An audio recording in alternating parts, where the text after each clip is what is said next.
여러분 안녕하십니까? 12월 23일 네트워크 매거진 시작합니다. 경기도는 이재명 지사 시절부터 균형 발전이라는 명분으로 산하 기관을 북부와 동부로 이전하고 있습니다. 최소 10개 기관을 앞으로 더 이전할 예정인데 내년도 이전 대상인 3개 기관의 노조들이 반대하고 나섰습니다. 이유가 뭔지 김준석 기자가 취재했습니다.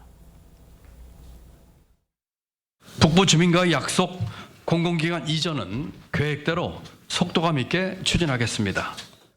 경기 남부에 있는 산하 10개 기관들을 동부와 북부로 이전하겠다는 겁니다.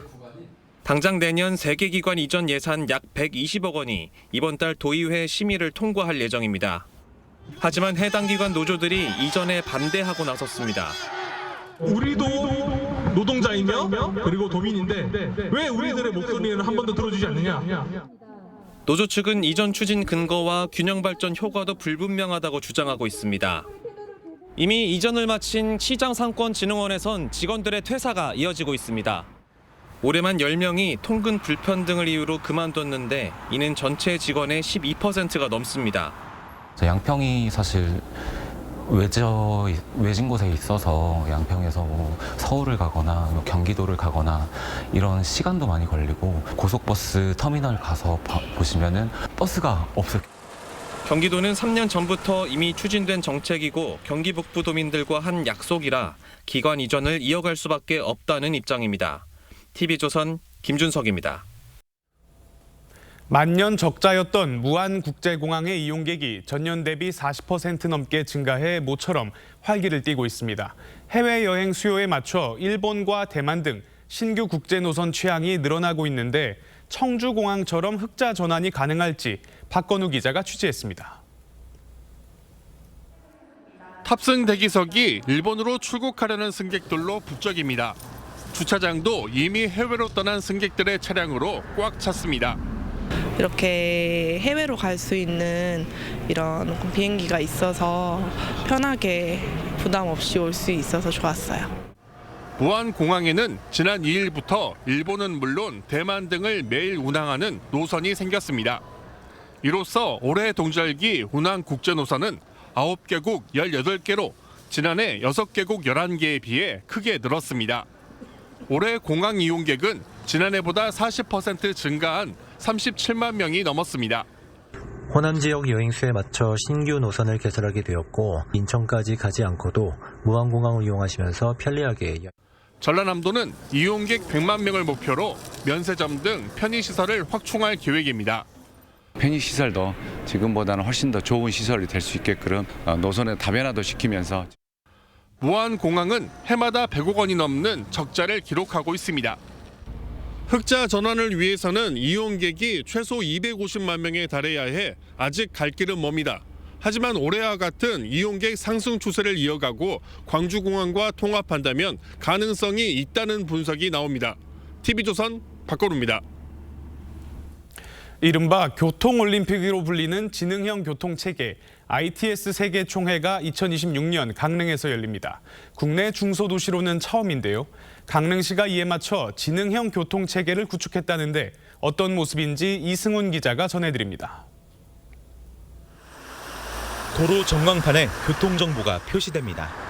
각 구간마다 이동 소요시간이 표시되고 청색과 황색, 적색으로 교통량도 보여줍니다. 운전했을 때 좀 불편하다 이런 생각이 전혀 안 들고요. 이게 또 안전하다 이런 생각이. 전광판이 없을 땐 내비게이션이 이를 대체합니다. 운전자는 이렇게 내비게이션으로 교차로의 신호가 몇 초 뒤에 바뀌는지 확인할 수 있습니다. 스마트 횡단보도는 보행 약자가 제때 건너지 못할 경우 5초의 시간을 더 부여합니다. 인지하시는 게 느려서 건너실 때 오래 걸리시는데 늘려서 건너게 되면 좀 더 편하게. 강릉시는 2026년 ITS 세계총회를 앞두고 760억 원을 들여 도시 전체에 지능형 교통체계를 구축했습니다. 도시정보센터에서 주요 도로의 교통량 등을 실시간으로 수집하고 분석해 대응하는데 신호 대기 시간과 꼬리 물기 등이 줄어들었습니다. 중소도시형 ITS 구축 사업을 운영을 하고 있습니다. 나중에는 전국에도 이러한 사항들이 전파되리라고 생각을 하고 있습니다. 강릉시는 세계 총회를 통해 지능형 교통체계를 전 세계로 확산시킨다는 계획입니다. TV조선 이수훈입니다. 대전과 세종, 충북, 충남 등 충청권 자치단체의 현안을 함께 추진할 충청광역연합이 출범했습니다. 충청광역연합은 연합장과 연합의회 의장을 둔 국내 최초의 특별자치단체입니다. 고승현 기자의 보도입니다. 충청권 4개 시도가 수도권에 버금가는 단일 생활 경제권을 만들기 위해 하나로 뭉쳤습니다. 전국 최초로 출범한 특별자치단체로 공식 명칭은 충청광역연합입니다.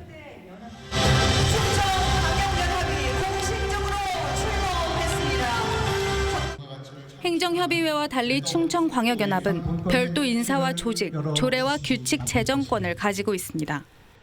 초대 연합장으로는 김영환 충북지사가, 초대 연합의회 의장으로는 충북도의회 노금식 의원이 선출됐습니다. 수령 인사까지 포함해서 1,500만 충청인이 하나로 되는 그런 역사적 계기가 됐다고 생각하고, 충청광역연합은 개별 대응이 어려운 초광역 철도 도로망 구축과 바이오, 모빌리티 등의 20개 사무, 53개 총광역 사업에 머리를 맞대게 됩니다. 그런 인프라 구축이라든가 관광이라든가 아니면은 중앙정부가 추진하고 있는 큰 틀 속에서의 그런 사업들을 같이 함께 논의해서 초광역 사업을 위해 4개 시도에서 공무원 60명이 파견됐습니다. 필요 경비는 4개 시도의 분담금과 사업 수입, 국가 보조금 등으로 충당하게 됩니다. 2022년 1월 특별자치단체 설립 근거가 마련된 이후 처음 특별자치단체가 출범하면서 충청권 행정통합도 탄력받을 전망입니다. TV조선 고승현입니다. 이번 12.3 비상계엄 관련 문건에 제주 4.3 사건을 폭동이라 표현한 것이 드러나면서 제주도민들이 반발하고 있습니다. 제주도는 이번 계엄 사태에 연루된 인사들에게 과거 수여했던 명예도민증을 취소하겠다고 밝혔습니다. 김태준 기자입니다. 지난 8일 추미애 의원이 공개한 비상계엄 문건입니다. 제주 4.3 사건이 폭동이라 표기돼 있습니다. 이런 사실이 알려지자 제주 지역 사회는 발칵 뒤집혔습니다. 4.3은 폭동이 아닙니다. 그래서 저는 그거에 대해서 분노를 참을 수가 없고. 한덕수 대통령 권한대행과 이상민 전 행정안전부 장관, 추경호 전 국민의힘 원내대표 등에 대한 명예도민 취소 요구도 잇따랐습니다. 이번은 취소를 하지 않으면 제주 4.3을 폭동이라고 얘기하는 사람이 많을 것 같고요. 오영훈 제주도지사는 폭동이라 표기한 것은 역사 왜곡이라며 명예도민 취소를 약속했습니다. 이번 계엄 사태에 책임이 있는 명예도민증 수여자들에 대해서는 관련 법령에 따라 명예도민 위촉을 취소하겠습니다. 제주도 조례에 따르면 명예도민증 수여자가 목적에 반하는 행위를 했을 때는 심사를 거쳐 취소할 수 있습니다. 그렇게 나오면 그때 되면은 이제 우리가 그 부분에 대해서는 취소를 해나갈 계획입니다. 제주도는 명예도민에게 항공료와 여객선, 도내 주요 관광지와 골프장 등 할인 혜택을 제공하고 있는데 현재까지 2,454명에게 명예도민증을 수여했고 취소한 사례는 없습니다.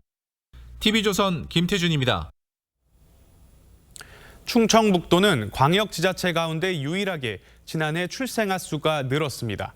올해도 출산 증가세를 이어가기 위해 다양한 정책들을 펼쳤다고 하는데 김다루 기자가 김영환 충북지사를 만나 자세한 이야기를 들어봤습니다.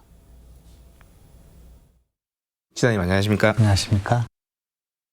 지난해 충북은 전국 광역지자체 가운데 유일하게 출생아 수 증가율이 올랐습니다. 올해도 출산 증가세를 이어가기 위해 충북만의 혁신적인 정책들을 선보이고 있다고요. 우선은 이제 출산 장려금을 대폭 주는 정책을 썼고요. 네. 그래서 이제 아이를 낳으면 1,000만 원 정도 주는 그런 정책이 있었고, 네. 그 외에 그 출산 장려에 관한 많은 정책들이 굉장히 다양하게 준비되고 촘촘하게 마련돼서 뭐 일일이 열거할 수 없을 정도의 정책이 나왔는데, 이를테면은 이제 결혼을 장려하는 정책, 네.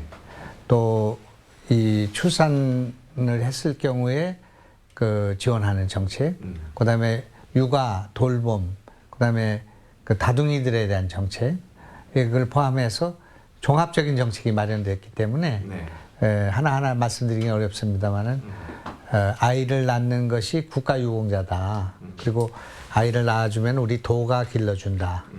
그리고 나라가 길러준다. 그리고 거기에 맞는 정책을 우리가 예산이 허락되는 범위 내에서 최대한도 지급하고 있기 때문에 계속 늘어나고 있는 것 같습니다. 네. 이 정책은 틀림없이 성공을 했고 이를테면 연체율이라고 할까 돈을 받아서 이자를 내지 않고 분납하는 방식인데 이것에 참여했던 분들이 거의 연체율이 거의 없는 정도이기 때문에 예산을 쓰지 않고 이자만 주는 정책을 통해서 병원에 가거나 수술을 받거나 또 입원을 하거나 이럴 때의 부담을 경감시켜주는 사인만 하면 입원할 수 있고 사인만 하면 퇴원할 수 있고 또 그 수술을 받을 수 있는데 진료를 받고 난 뒤에 한 달에 10만 원씩 나누어서 분납, 할부, 후불을 하는 제도인데 이 제도는 굉장히 호응도 좋을 뿐만 아니라 손실이 없고 국가 예산 하나 들이지 않고 하는 방식이니까 결제 방식만 바꿔서 먼저 진료를 하고 돈은 나중에 내는 방식, 돈을 먼저 내고 진료를 하는 방식을 바꿔준 거죠. 그 순서만 바꿈으로써 이렇게 엄청난 효과를 거둘 수 있고 복지를 줄 수 있다는 점에서는 이것이 선행적 복지 형태로 또 돈을 쓰지 않고서도 의료보험, 의료 혜택을 줄 수 있는 제도이기 때문에 굉장히 값진 거다 그렇게 생각하고 있습니다. 충북형 일자리 사업인 도시농부, 도시근로자가 도시 서민들에게 큰 호응을 얻고 있다고 들었습니다. 도시에는 인력이 그래도 좀 남고요. 그 농촌의 인력이 부족하지 않습니까? 도시에 있는 인력들은 대개 시니어 인력들, 60세에 은퇴해서 75세, 80세까지 일할 수 있으니까 그 인력들이 충분히 있고 일자리를 필요로 하고 그다음에 주부들이 지금 아직도 그 8시간 근무하거나 직장에 나가는 건 어렵지만 4시간 정도는 일할 수 있는 분들 그 짜투리 인력들이 많기 때문에 그런 젊은 주부들의 인력 그리고 시니어 인력을 농촌에 투입하는 그런 방식인데 4시간 하는데 그 아주 강점이 있고요. 그래서 그것이 큰 호응을 얻어서 지금은 이제 2만 명을 돌파를 했고 등록된 게 2만 명이 돌파했고 그 3만 명이 될 것이고 연인원으로는 약 25만 명. 이렇게 이것이 공장으로 가는 사람을 도시근로자라고 하는데 도시근로자가 10한 2, 3만 명 돼서 거의 35만에서 40만 명이 투입되고 있고 이제는 자영업에도 이걸 투입하기 때문에 많은 일자리를 4시간으로 나누어서 일할 수 있는 인력들을 공급함으로써 잘게 나누어서 쓸 수 있는 그런 제도를 만들므로써 획기적인 그런 반향을 보이고 있고 또 계속 지금 도시 농부 근로자가 계속 늘어나고 있는 추세에 있습니다. 이것도 이제 처음에는 사람들이 잘 찍으려고 하지 않고 그래서 참 강권하고 이런 분위기였는데 지금 영상으로 영상 자서전에 충북 영상 자서전하면 14,000건인데 15,000건 될 것이고 이 15,000명이 찍은 거죠. 자기 삶의 이야기, 인간극장, 휴먼 드라마 이거를 이제 찍어 놓은 거죠. 그러나 이것은 이제 앞으로 3만 명, 5만 명, 10만 명 찍게 될 것이고 도민들을 다 그런 영상 자서전으로 이야기로 우리가 채록해 놓는 것인데 지금 이야기 콘텐츠는 세계에서 아마 최초가 아닐까 한 10만 명쯤 되면은 이제 유네스코 영상 기록문화의 유산으로 한번 신청해 볼 생각이 있습니다. 이것이 앞으로 중요한 사료가 될 것이고 역사적으로 중요한 콘텐츠가 될 것이기 때문에 충청부터 시작됐지만 아마 전국이 이런 것으로 가게 될 것이다. 이것이 장묘 문화를 바꾸게 될 것이고 그리고 우리 그 콘텐츠 강국으로 대한민국의 K컬처를 끌어올리는 데도 큰 도움이 될 수 있다. 그렇게 생각하고 있습니다. 네, 오늘 말씀 감사드립니다. 감사합니다. 국토교통부가 건물 온실가스를 줄이는 그린 리모델링 사업을 알리기 위한 홍보관을 서울 광진구 보건복지행정타운 1층에 열었습니다. 홍보관은 그린 리모델링의 핵심 기술을 알리는 전시관과 온실가스 감축 효과를 체험할 수 있는 체험관으로 이뤄졌습니다. 홍보관은 매주 화요일부터 일요일 오전 10시부터 오후 5시까지 운영합니다. 오늘 네트워크 매거진 여기서 마치겠습니다. 다음 주 월요일에 다시 찾아뵙겠습니다. 감사합니다.